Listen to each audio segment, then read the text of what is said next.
Picture this: a courtroom in Rome, towering pillars, torches burning against the stone walls, and a silence so heavy it feels like the air itself is choking. But in the defendant's chair, there is no living man.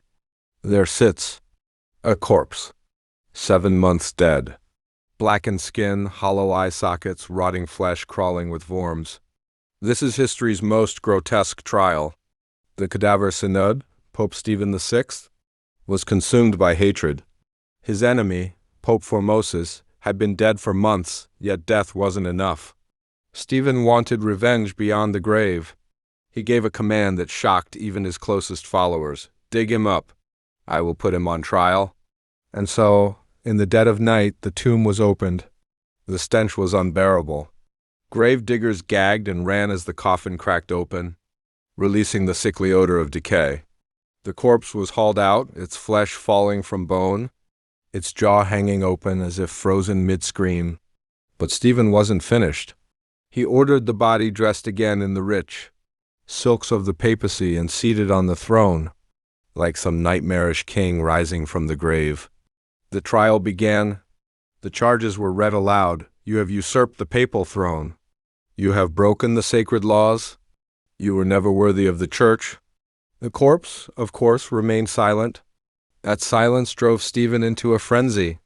He stormed forward, seized the corpse's skeletal hand, and shook it violently until bones cracked. "Speak, confess your crimes. Even the grave cannot protect you." The crowd trembled. Some turned away, gagging. Others pressed themselves against the walls, sweating with terror. But none dared stop the Pope. Finally, the verdict came: guilty. The corpse was stripped of its sacred robes.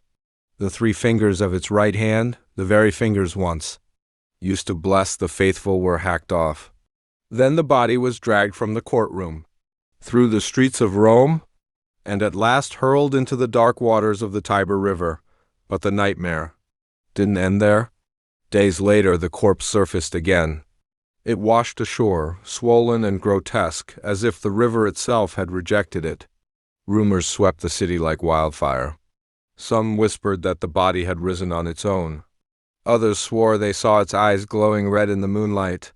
The people believed God himself was furious, that Stephen had cursed Rome with this blasphemy, and so they rose in rebellion.